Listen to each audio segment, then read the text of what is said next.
ಇಲ್ಲಿ ಮೊನ್ನೆ ಒಂದು ಕೆಟ್ಟ ಘಟನೆ ನಡೀತು. ಆ ಕೆಟ್ಟ ಘಟನೆ ಏನಂದ್ರೆ ನಮ್ಮ ತಾಲೂಕಿನಾದ್ಯಂತ ನಾವು ಒಲಿಯರಾಗ್ಬೋದು, ಮಾದಿಗರಾಗ್ಬೋದು, ಇನ್ನು ಅನೇಕ ಸಮುದಾಯಗಳು ಅಂಟಮಂದ್ರ ಥರ ಇಲ್ಲಿ ಜೀವನ ಮಾಡ್ತಾ ಇದ್ದೀವಿ.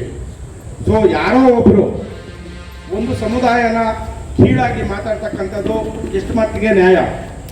ಯಾವುದೇ ಒಬ್ಬ ಸಮುದಾಯದಲ್ಲಿ ಹಿರಿಯರು ಮಾರ್ಗದರ್ಶಿಗಳಾಗಿರ್ಬೇಕೋ ವಿನಃ ಇನ್ನೊಂದು ಸಮುದಾಯನ ಕೀಳಾಗಿ ಮಾತಾಡ್ತಕ್ಕಂಥ ಒಂದು ಅನಾಗರಿಕತೆನ ತೋರಿಸಬಾರ್ದು.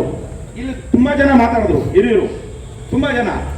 ಯಾವುದೇ ಕಾರಣಕ್ಕೂ ನಮ್ಮ ಸೋದರ ಸಮುದಾಯದವನ್ನು ಒಂದಷ್ಟು ಕೂಡ ಕಿಂಚಪಡಿಸ್ತೀರ, ಅವ್ರಿಗೆ ನೋವು ಉಂಟು ಮಾಡದಿರ್ತಕ್ಕಂಥದ್ದು. ಯಾಕಂದ್ರೆ ಅವ್ರು ಕಲಿತಿರ್ತಕ್ಕಂಥ ವಿವೇಕ ಅದು, ಅವ್ರು ಕಲಿತಿರ್ತಕ್ಕಂಥ ಭಾಷೆ ಅದು, ಅವ್ರು ಕಲಿತಿರ್ತಕ್ಕಂಥ ಸಂಸ್ಕೃತಿ ಅದು ನೀವು ತಿಳ್ಕೋಬೇಕು. ಆವತ್ತಿನ ದಿನಗಳಲ್ಲಿ ಇವತ್ತು ಇಲ್ಲೇ ಆಗ್ಬಹುದು, ಯಾರೇ ಒಬ್ಬರು ತಪ್ಪಾಗಿ ಮಾತಾಡಿದ್ರೆ ಅದ್ರ ವಿರುದ್ಧವಾಗಿ ನಾನು ಮಾತಾಡ್ತೀನಿ. ಇನ್ನೊಬ್ಬರ ನಾವು ಯಾವತ್ತೇ ಆಗಿ ಕೀಳಾಗಿ ಮಾತಾಡಬಾರ್ದು ಅಂತ ಆ ಸಂಸ್ಕೃತಿನಲ್ಲಿ ಇಲ್ಲಿರ್ತಕ್ಕಂಥ ಒಂದು ಲೀಡರ್ಸು ಅವ್ರಿಗೆ ವಿವೇಚನೆ ಇದೆ, ಅವ್ರಿಗೆ ಯಾವ ರೀತಿ ಮಾತಾಡ್ಬೇಕಂತಕ್ಕಂಥ ಒಂದು ಸಂಸ್ಕೃತಿ ಇದೆ. ಆದರೆ ಆವತ್ತಿನ ದಿನ ಆ ಮನುಷ್ಯ ಆ ರೀತಿ ಮಾತಾಡಬೇಕಾದ್ರೆ ಒಬ್ಬರಾದ್ರೂ ಕೂಡ ನೀವು ಇಲ್ಲಪ್ಪ ನೀನು ಮಾತಾಡ್ತಾ ಇರೋದಣ್ಣ ತಪ್ಪು ಅಂತ ಹೇಳಿದ್ರ ಇದು ಸರಿನಾ? ಆದ್ರೆ ಒಂದು ವಿಚಾರ ನೀವು ಕೇಳ್ತೀರಾ, ಪರಮೇಶ್ವರ್ ಅವ್ರು ಆಗ್ಬೋದು, ಇವರಾಗ್ಬೋದು, ಅವ್ರಿಗೆಲ್ಲ ಚಪ್ಪಲಿಗಳಾಗೋದ್ರು, ಅವ್ರ ಬಗ್ಗೆ ನೀವು ಕೇಳಿಲ್ಲ ಅಂತ ಸ್ವಾಮಿ ಕೇಳಿ. ಇದೇ ಕೆ ಎಚ್ ಮುನಿಯಪ್ಪನ, ಇದೇ ಆರ್ ಬಿ ತಿಮ್ಮಾಪುರ ಅವ್ರನ್ನ, ಇದೇ ಎಚ್ ಆಂಜನೇಯನ ಅವ್ರನ್ನ ಅದೇ ರೀತಿ ಮಾಡಿದ್ದಾರೆ. ಅದನ್ನ ನೀವು ನೋಡಬೇಕು. ಸೊ ಕಾರಣ ಏನಂದ್ರೆ ಅವರು ಸರ್ಕಾರದಲ್ಲಿರ್ತಕ್ಕಂಥ ಮಂತ್ರಿಗಳು, MLAಗಳು ಅವ್ರ ಸರ್ಕಾರದ ಪ್ರತಿ ಅವ್ರನ್ನ ಕೇಳ್ತಾರೆ, ತಪ್ಪೇನಿದೆ? ಅದನ್ನ ಬಿಟ್ಟು ಸಮುದಾಯದ ವಿರುದ್ಧವಾಗಿ ಯಾರೂ ಮಾತಾಡಲ್ಲ, ಮಾತಾಡೋಕ್ಕೂ ಹೋಗ್ಬಾರ್ದು, ಮಾತಾಡ್ಲೂಬಾರ್ದು. ಇದು ತಾವು ಕಲ್ತ್ಕೋಬೇಕು.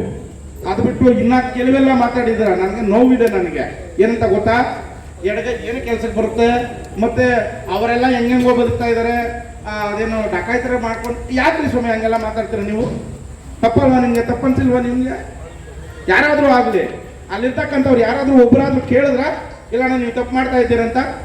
ಇದೇ ಮಾತಾಡಲಿಲ್ಲ, ಯಾರಾದ್ರೂ ಒಬ್ಬರು ಮಾತಾಡಿದ್ರು ಅದ್ರ ವಿರುದ್ಧವಾಗಿ ನಾನು ಮಾತಾಡ್ತಾ ಇದ್ದೆ, ನೀವು ಮಾತಾಡೋದು ತಪ್ಪು ಅಂತ. ತಾಲೂಕು ಅಂಟಮಂದ್ರ ತರ ಇರ್ತಕ್ಕಂಥದ್ದು ನಮ್ಮ ತಾಲೂಕು. ಅದು ರೈಟ್ ಕಮ್ಯುನಿಟಿ ಆಗ್ಬೋದು, ಲೆಫ್ಟ್ ಕಮ್ಯುನಿಟಿ ಆಗ್ಬೋದು. ನಾವು ಯಾವತ್ತೂ ಕೂಡ ಇವ್ರು ಒಲಿಯರು, ಇವ್ರು ಮಾದಿಗರು, ಇವ್ರು ಒಟ್ಟು, ಇವ್ರು ಕೋರ್ಚರು, ಇವ್ರು ಕೋರ್ಮರು, ಅವ್ರನ್ನ ದೂರ ಇಡ್ಬೇಕು ಅಂತಕ್ಕಂಥದ್ದು ಯಾವತ್ತೂ ನಮ್ಮ ಹಳ್ಳಿ ಬರಲಿಲ್ಲ, ನಮ್ಮ ಬ್ಲಡ್ಡಲ್ಲೂ ಇಲ್ಲ. ಎಲ್ಲರೂ ನಾವು ಒಟ್ಟಿಗೆ ಹೋಗೋಣ ಅಂತಕ್ಕಂಥದ್ದು ಇರೋದು. ಅದು ಬಿಟ್ಟು ಸಮುದಾಯಗಳನ್ನ ಬೇರ್ಪಡಿಸಿ ಇನ್ನೊಂದು ಮತ್ತೊಂದು ಮಾಡ್ತಕ್ಕಂಥ ವಿಚಾರಗಳು ನೀವು ತುಂಬ್ತಾ ಇದ್ದೀರಾ. ಇದು ನಿಮ್ ಶೋಭೆ ತರುತ್ತಾ? ವಯಸ್ಸಲ್ಲಿ ಹಿರಿಯರಾಗಿದ್ದೀರಾ. ಇವತ್ತು ಹೇಳ್ತಕ್ಕಂಥ ವೆಂಕಟೇಶಣ್ಣ ಆಗ್ಬೋದು, ಡಿ ಮುನ್ರಾಜಣ್ಣ ಅವ್ರು ಆಗ್ಬೋದು, ಅವ್ರ ಮೂರ್ತಿ ಅಣ್ಣ ಆಗ್ಬೋದು, ಹೇಳಿದ್ರು ನೀವು ಆಟದಲ್ಲಿದ್ದಾಗ ಏನೇನು ಬಾಳುಗಳು ಅಂತ. ಇದೆಲ್ಲ ನಿಮ್ಗೆ ಇದಲ್ಲ.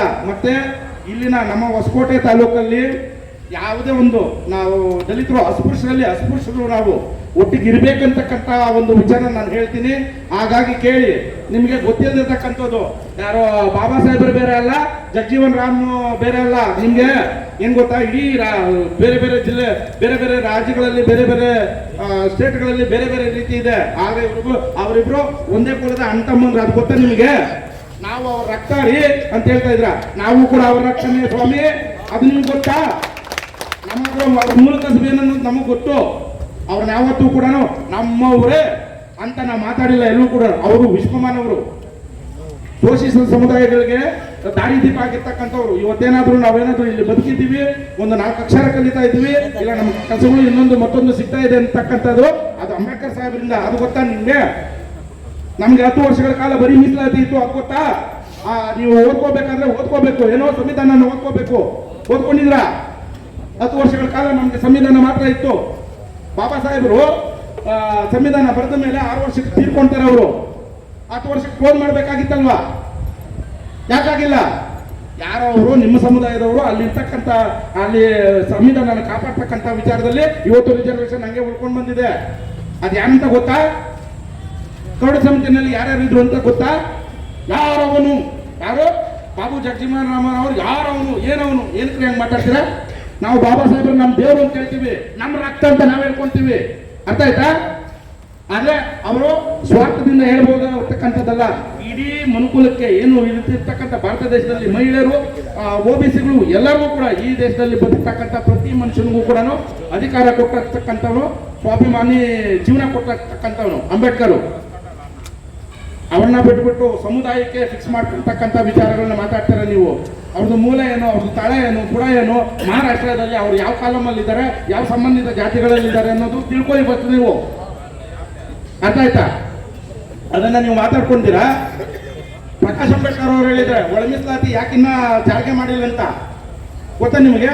ನಮಗೆ ಒಳ ಮೀಸಲಾತಿನೇ ಬೇಕು ಬೇಡ ಅಂತ ಹೇಳ್ತಾ ಇದ್ದೀರಲ್ಲ. ಮಾಧುಸ್ವಾಮಿ ಆಯೋಗ ಏನು ಹೇಳ್ತದೆ, ಸದಾಶಿವ ಆಯೋಗ ಏನು ಹೇಳ್ತದೆ, ಇವ್ರ ಆಯೋಗ ಏನು ಹೇಳ್ತಾರೆ. ಇಷ್ಟು ಇದರಲ್ಲೂ ಕೂಡ ಇವಾಗ 6% ಮೀಸಲಾತಿ ಕೊಡಬೇಕು ಅಂತಕ್ಕಂಥ ವಿಚಾರ ಹೇಳಿದಾರಲ್ಲ, ಯಾಕೆ ಅವ್ರು ಆಗ್ತಾ ಇದ್ದಿಲ್ಲ? ಸರಿ ಆಯ್ತಲ್ಲ, ಓಕೆ. ಕಮಿಟಿಯ ಪ್ರೆಸಿಡೆಂಟ್ ಯಾರಾಗಿದ್ರು? ಪರಮೇಶ್ವರ್ ಸಾಹೇಬ್ರು ಆಗಿದ್ರಲ್ವಾ?